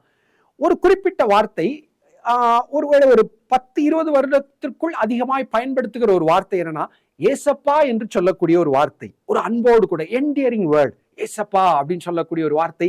நிச்சயமா இது சொல்லும் போது ஆண்டவரை சந்தோஷப்படுவார் என்று நான் நம்புகிறேன். நிச்சயமாய் சொல்லலாம். அதை ஒரு ஆராதிக்கும் போது ஒரு ஆசையாய் அவரிடத்துல ஏசப்பா என்று சொல்வதில் எந்த ஒரு தவறும் கிடையாது. ஆனால் புதிய ஏற்பாடு எழுதப்பட்ட வார்த்தையின்படி கர்த்தராகிய இயேசு கிறிஸ்து அப்படிதான் அவர் அட்ரஸ் பண்ணியிருக்கு. ஏன் பிதாவாகிய நம்முடைய அப்பா தகப்பன் யார்? பிதாவாகிய தேவன், குமாரனாகிய கிறிஸ்து அப்படின்னு வரும்போது பிதா ஒருவர், குமாரன் ஒருவர். இதுல ஒருவேளை மறுபடியும் சொல்லுகிறேன், ஏசப்பா என்று சொல்வதிலே தவறில்லை. இருந்தாலும் இந்த திரித்துவ தேவன் எப்படிப்பட்டவர், பிதாவாகிய நம்ம அப்பான்னு சொல்றவர் அவர் எப்படிப்பட்டவர், அவருடைய குமாரன் யார், அவர் மூலமாய் நம்ம அப்பாவை நெருங்குறோம். இந்த சத்தியங்களை நீங்கள் சரியாய் புரிந்து கொள்ளும் போதுதான் கிறிஸ்துவுக்குள் பூரண புருஷராக, யாரும் உங்களை குழப்ப முடியாத ஒரு நபராக, தெளிவுள்ள உபதேசத்தில் தெளிவுள்ள ஒரு கிறிஸ்தவராக நீங்கள் இருக்க முடியும். இந்த லெந்து காலங்களிலே வேதத்தை நன்றாக கற்றுக்கொண்டு பைபிள்ல சொல்லப்பட்டிருக்கிற டாக்டரின்ஸ், டீச்சிங் என்ன, உபதேசங்கள் என்ன என்பதை குறித்த ஒரு தெளிவுக்குள் இன்னும் நீங்கள் வரும்படி உங்களை நான் அன்போடு கூட அழைக்கிறேன். ஏதாவது குழப்பங்கள், கேள்விகள் இருக்கிறதா, எங்களை நீங்க கான்டாக்ட் பண்ணலாம். ஒருவேளை வாட்ஸ்அப் மூலமாக, போன் மூலமாக எங்கிட்ட கான்டாக்ட் பண்ணலாம். ஏதாவது கேள்விகள் இருக்கிறதா, முடிந்த அளவுக்கு உங்களுக்கு நாங்கள் பதில் சொல்ல ஆயத்தமாய் இருக்கிறோம். சரி, யாக்கோபு நிருபம் யார் எழுதினார் என்று பார்த்தோம். யாருக்கு இந்த யாக்கோபு ஊழியம் செய்தார்? திரியேக தேவனுக்கு ஊழியம் செய்தார் என்று சொல்லி பார்த்தோம். அடுத்த கேள்வி, எதற்காகங்க இவர் ஊழியம் செய்யணும்? உலகத்துல ஒரு காரியத்தை எதுக்காக செய்வோம்? பொதுவா எதுக்கு பிள்ளைகளை படிக்கிறோம், வேலைக்கு போறோம். முடிவு என்ன? நான் ஒரு வேலை செய்யறேன், சம்பளம் கிடைக்குது, சாப்பிட்றேன், ஓகே, வாழ்க்கை நல்லா இருக்குது, நல்லா வேலை செஞ்சா நல்லா சம்பாதிக்கலாம், நல்லா செலவழிக்கலாம். இது ஒரு பக்கம் இருக்கட்டும். இங்கே கேள்வி, எதற்காக இந்த யாக்கோபு ஊழியம் செய்கிறார்? பிதாவாகிய தேவனுக்கும் கர்த்தரா இயேசு கிறிஸ்துவுக்கும் எதற்காக ஊழியம் செய்ய வேண்டும்? அங்க அந்த முதல் வசனத்துல பாத்தீங்கன்னா அங்க ஒரு கூட்டத்திற்கு எழுதுகிறார். யாக்கோபு 1:1 சிதறி இருக்கிற 12 கோத்திரங்களுக்கு வாழ்த்துதல் சொல்லி எழுதுகிறதாவது அப்படின்னு சொல்லி ஒரு கூட்டத்திற்கு, ஒரு கூட்ட ஜனங்களுக்கு இந்த நிருபத்தை பிரயாசப்பட்டு எழுதுகிறார். அந்த நாட்கள்ல இன்னைக்கு மாதிரி ஈஸி டெக்ஸ்டிங்லாம் கிடையாது. ஒரு அப்படியே வாய்ஸ்ல சொல்லி அப்படியே வாட்ஸ்அப்ல போட்டு ஒரு குரூப்புக்கு ஃபார்வர்ட் பண்ணி ஒரு செகண்ட்ல உலகம் பூரா போயிடும். அன்னைக்கெல்லாம் அப்படி கிடையாது. எழுதப்படுகிற ஒரு நிருபம், அதுல இன்னொரு பிரதி வேண்டும் என்றால் மறுபடியும் பார்த்து எழுத வேண்டும். அந்த நாட்கள்ல பைபிள் எப்படி இன்னொரு பைபிள் கிடைக்கும்? ஒருத்தர் உங்களுக்கு எழுதுனா தான் உங்களுக்கு பைபிள் கிடைக்கும். உபாகமம் 17வது அதிகாரத்துல ஒரு ராஜா சிங்காசனத்துல உட்கார்ந்து ராஜாவான உடனே ஃபர்ஸ்ட் ஒர்க் என்ன தெரியுமா இருக்கு? ஆண்டவர் சொல்லுவாரு, ஒரு ஹோம்வொர்க் கொடுப்பாரு. ஆசாரியன் கையில் இருக்கிற வேதத்தை பார்த்து இவன் தனக்கு ஒரு பிரதியை எழுத வேண்டும் அப்படின்னு சொல்லி உபாகமம் 17 கடைசியில் அங்க எழுதப்பட்டிருக்கும் பாருங்க. ராஜா ஃபர்ஸ்ட் அவர் வேலையை பைபிளை பார்த்து ஃபர்ஸ்ட் எழுதிக்கணும். அதுல இருந்து தான் அவர் நல்லாட்சி பண்ண முடியும்னு சொல்லி அங்க இருக்கும். அப்போ பைபிளுங்கிறது இன்னைக்கு நம்ம கடையில போய் ஈஸியா ஒரு 300-400 ரூபா கொடுத்து ஒரு பைபிள் வாங்கிடுறோம். நல்ல இன்னும் கொஞ்சம் காஸ்ட்லியா ஒரு 1000 ரூபா கொடுத்த பைபிள் ஈஸியா ரூபா கொடுத்த கையில கிடைச்சிருது. இதெல்லாம் நம்ம கடைசி கால கிருபை உள்ள காலங்கள்ல தேவன் இதெல்லாம் வைத்திருக்கிறார். சில நூற்றாண்டுகளுக்கு முன்பு பைபிள் உங்களுக்கு வேணுமா? someone has to write for you. யாரோ ஒருவர் உங்களுக்கு எழுத வேண்டும். அது ரொம்ப ரொம்ப காஸ்ட்லி. ஒருத்தர் உட்கார்ந்து ஆயிரக்கணக்கான பக்கம் உங்களுக்கு ஃப்ரீயா எழுதி கொடுத்துருவாரா? நீங்க பார்த்து எழுதுறது அவ்வளவு ஈஸியா? கிருபையின் காலத்துல இருக்கிறோம். கையில இருக்கிற வேதத்தை விலையேற பெற்றதாய் பாருங்கள்.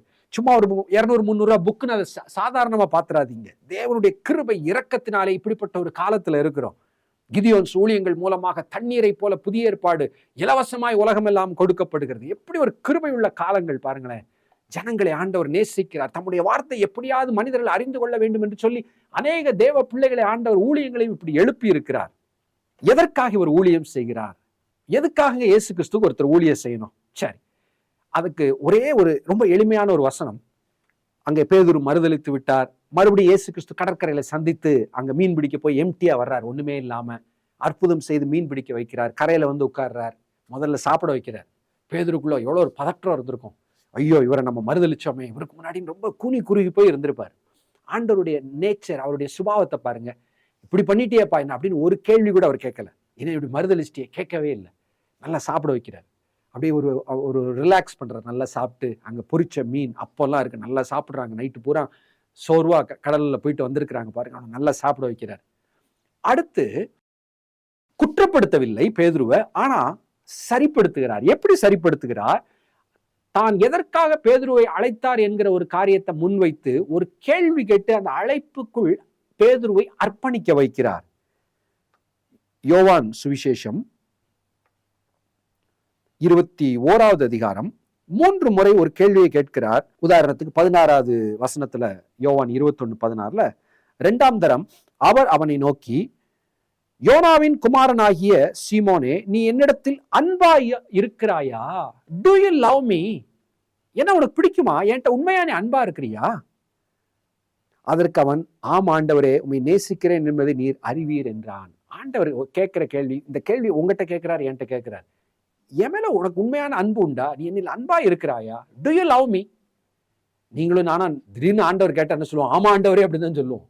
இல்லைன்னா நம்ம சொல்லுவோம், சரி நீ என்ன நேசிக்கிறியா? அப்போ நீ ஒன்னு செய் அப்படிங்கிறார். நேசிக்கிறேன் என்று நீர் அறிவீர் என்றான். அவர் என் ஆடுகளை மேய்ப்பாயாக என்றார். இயேசு கிறிஸ்து எதுக்காக இந்த உலகத்திற்கு வந்தார்? பாவிகளை ரட்சிக்கவே வந்தார். காணாமல் போன ஆட்டை நான் தேடி வந்திருக்கிறேன்.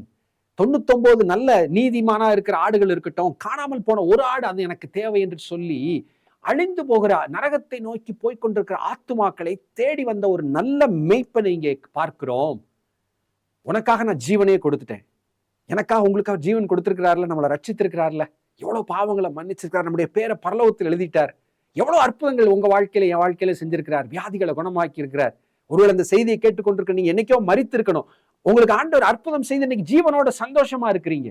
போஷித்திருக்கிறார், நம்முடைய பிள்ளைகளை பாதுகாத்திருக்கிறார், நம்ம மன விருப்பங்களை நிறைவேற்றி இருக்கிறார், ஜெபங்களை கேட்டிருக்கிறார், நம்மளை பாதுகாக்கிறார். எவ்வளவு பெரிய இரக்கம். அவர் கேட்கிறாரு, நீ என்னில் அன்பா இருக்கிறாயா?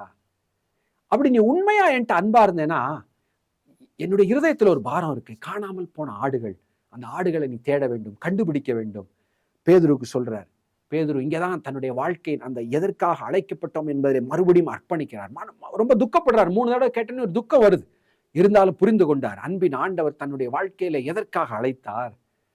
இந்த அழைப்பு வெறும் பேதுருக்கு வந்த அழைப்பு நீங்க நினைச்சிட்டு, பேதுரு இப்படி கூப்பிட்டுருக்காருப்பா அப்படின்னு நீங்க நினைச்சிடாதீங்க. ஒவ்வொரு தேவ பிள்ளைகளுக்கும் கேட்கப்படுகிற கேள்வி, டு யூ லவ் மீ? நீ என்னில் அன்பா இருக்கிறாயா? ஆமா ஆண்டவரே, அப்ப என் ஆடுகளமே. இயேசு கிறிஸ்துவை பின்பற்றுகிற ஒவ்வொருவருக்கும் ஊழியம் செய்கிற ஒரு அழைப்பு இருக்குங்க.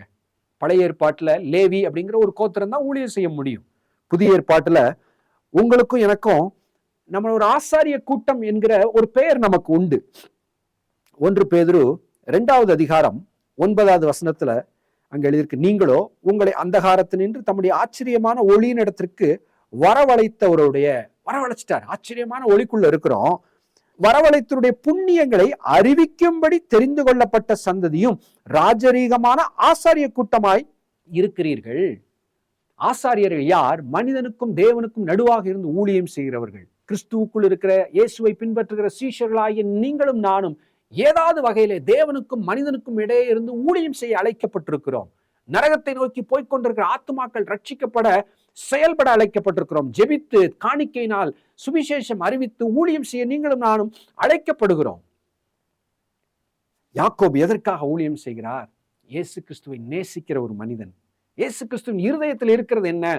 ஒருவரும் கெட்டு போகக்கூடாது. ஏன் இவ்வளவு வேதனை சிலுவையில் பட்டார்? ஒரு பாவி கூட அவன் அந்த பாவத்திலே நரகத்திற்கு போய்விடக்கூடாது என்று சொல்லி ஒரு ரட்சிப்பின் அன்பின் திட்டத்தை நிறைவேற்ற அவ்வளவு வேதனை ஏற்றுக்கொண்டார். அந்த இயேசு கிறிஸ்துவின் மேல் உள்ள அன்பினாலே ஊழியம் செய்கிற ஒரு தேவ மனிதனை, இந்த யாக்கோபை நாம் இந்த நாளிலே நாம் சந்தித்திருக்கிறோம். எபிரேயர் 5:12 இருக்கும். காலத்தை பார்த்தால் போதகர்களாய் இருக்க வேண்டிய நீங்கள் அப்படின்னு அங்க எழுதியிருக்கு. எல்லா விசுவாசிகளும் ஏதாவது வகையில மற்றவர்களுக்கு இயேசுவை குறித்து போதிக்கிறவளா இருக்க அழைக்கப்படுகிறோம். யாக்கோபு தன்னுடைய காலத்திலே தேவ திட்டத்தை அங்கே நிறைவேற்ற வருகிறார். என்னுடைய கிராம மிஷனரி இயக்கத்தின் ஊழியத்தின் தரிசனம் சிறுவர்களை சந்திக்கணும், அவங்கள ரட்சிப்புக்குள்ள நடத்தணும், அவங்களுடைய பெற்றோரை சந்திக்கணும், ரட்சிப்புக்குள்ள நடத்தணும், அவர்களை ஊழியர்களாக உருவாக்கணும்.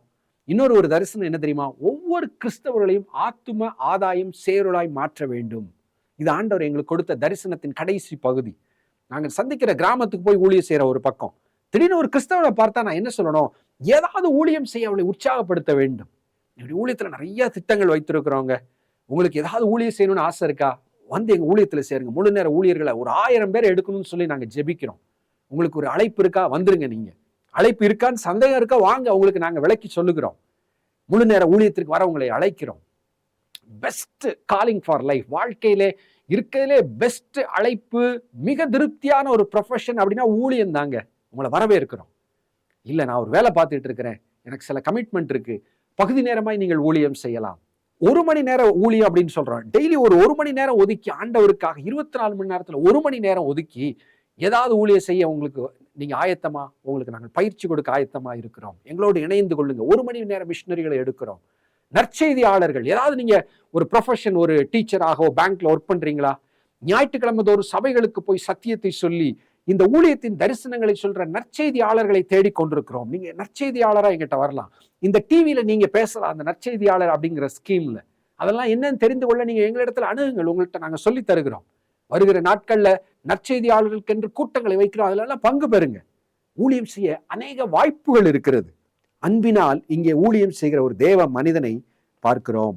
யாருக்காக எழுதுகிறார் அப்படின்னு பார்க்கும்போது அதுல ஒரு வார்த்தை இருக்கு. அதை நம்ம பார்த்துட்டு ஜெபிச்சு முடிக்கலாம். சிதறி இருக்கிற 12 கோத்திரங்களுக்கு வாழ்த்துதல் சொல்லி எழுதுகிறதாவது. 12 கோத்திரங்கள்லாம் நமக்கு தெரியுது, யூதர்கள். அப்ப இவர் யாருக்கு எழுதுகிறார்? பவுல் ரோமாபுரியில் உள்ள கிறிஸ்தவங்களுக்கு எழுதுவார், கொரிந்தியரில் உள்ளவங்களுக்கு எழுதுறது போல இவருடைய போக்கஸ் ஆங்காங்கே இயேசுவை ஏற்றுக்கொண்ட யூதர்களுக்கு எழுதுகிறார். 12 கோத்திரத்துல ஆங்காங்கே இருக்கிறவங்களுக்கு எழுதுகிறார். முடிவாக இது யாருக்கு எழுதப்படுது? எனக்கும் உங்களுக்கும். அது ரோமருக்கு எழுதுற நிருபம் எனக்கு இல்லைன்னு சொல்லிடக்கூடாது. ஆவியானவர் அழகா பிளான் பண்ணி இருக்கிறார். ரோமருக்கு தான் பவுல் எழுதுகிறார். அவருடைய திட்டத்துல சந்தோஷ்னு ஒருத்தன் வருவான், கண்ணாடி போட்டு இப்படி இருப்பான், அவனுக்காக என்று சொல்லி எனக்காக எழுதியிருக்கிறார். இந்த வார்த்தையை கேட்டுக்கொண்டிருக்கிறீங்களா? உங்களுக்காக அந்த நிருபம் எழுதப்பட்டிருக்கிறது. வேதத்தில் உள்ள ஒவ்வொரு வார்த்தையும் எனக்காக எழுதப்பட்டிருக்கிறது. வேதத்தில் உள்ள ஒவ்வொரு வார்த்தையும் உங்களுக்காக எழுதப்பட்டிருக்கிறது. யாக்கோபு நிருபம் உங்களுக்காக எனக்காக எழுதப்பட்டிருக்கிறது. சிதறி இருக்கிற அப்படின்னு ஒரு வார்த்தை இருக்கு. அதை மட்டும் நான் என்னன்னு சொல்லிட்டு நான் முடிச்சிடுறேன். அதை பார்க்கறது கொஞ்சம் நல்ல வார்த்தை மாதிரி இல்லைல்ல, சிதறி போயிட்டாங்கப்பா அப்படிங்கிற மாதிரி ஏதோ ஒரு டிராஜடி மாதிரி இருக்கு. சிதறி இருக்கிற அப்படின்னு ஒரு வார்த்தை இருக்கு பைபிள். அங்க நமக்கு பொதுவாய் மனிதனுக்கு சிதறுவது பிடிக்காது. அப்படியே ஒரு இடத்துல இருக்கணும், நமக்கு அதுதான் பிடிக்கும். நம்ம சொந்த ஊர், சொந்த வீடு, எனக்கு நான் படுக்கிற அதே கட்டில், அதே தலைவாணி எனக்கு வேணும். சில இடம் நம்ம ஒரு எல்லைகள் வைத்திருப்போம், அதை விட்டு நம்ம வெளியே வர விருப்பமே இருக்காது. ஆண்டவருடைய பிளான் என்ன தெரியுமா? அங்க மனிதனை முதலாவதாக உருவாக்கும் போது ஆதியாகமம் அங்க 1வது அதிகாரத்துல மனிதனை உருவாக்கிட்டு அவங்களை ஆசீர்வதிச்சு சொல்றாரு. 28வது வசனத்துல, நீங்கள் பலுகி பெருகி பூமியை நிரப்பி. எனக்கும் உங்களுக்கும் கொடுக்கப்பட்டிருக்க அழைப்பு நல்லா கவனிங்க, பூமியை நிரப்ப வேண்டும். அப்படின்னா என்ன அர்த்தம்? என் வீடு, எங்க அப்பா அம்மா, எங்க சொந்த ஊர் அங்கேயே இருக்கணும், இதுதான் எனக்கு பிடிக்கும். இது சரியான ஒரு மனநிலை கிடையாது. பூமியை நீங்களும் நானும் நிரப்ப வேண்டும். சொந்த ஊர்லயே இருக்கிறது தப்புன்னு நான் சொல்ல வரல. பொதுவாய் தேவ திட்டம் என்ன தெரியுமாங்க? நம்ம ஒரு இடத்துல பிறக்கிறோம், வளர்கிறோம், ஆண்டவரை அறிகிறோம், ஆசீர்வதிக்கப்படுகிறோம். அந்த ஆசீர்வாதத்தை ஏதாவது வகையிலே பூமியின் கடைசி வரைக்கும் சுமந்து செல்லணுங்க, சாட்சியா இருக்கணுங்க. அப்போஸ்தலர் 1:8 சொல்லுவாரு, பரிசுத்த ஆவியானவர் வரும்போது பலன் அடைஞ்சு உலகம் ஃபுல்லா நீங்க போவீங்க. அந்த கொஞ்ச காலம் அவங்க உலகம் ஃபுல்லா போகாம விட்டாங்க. அப்போஸ்தலர் 8:1 ஒரு உபத்திரம் வந்து எல்லாரும் சிதறடிக்கப்பட்டு போய் ஊழியம் செஞ்சாங்கன்னு இருக்கும். நம்மளா கிளம்பி போனோம், இல்ல ஆண்டவர் சிதறடித்து விடுவார். இதுதான் பைபிள்ல உள்ள எளிய ஒரு பிரின்சிபிள்.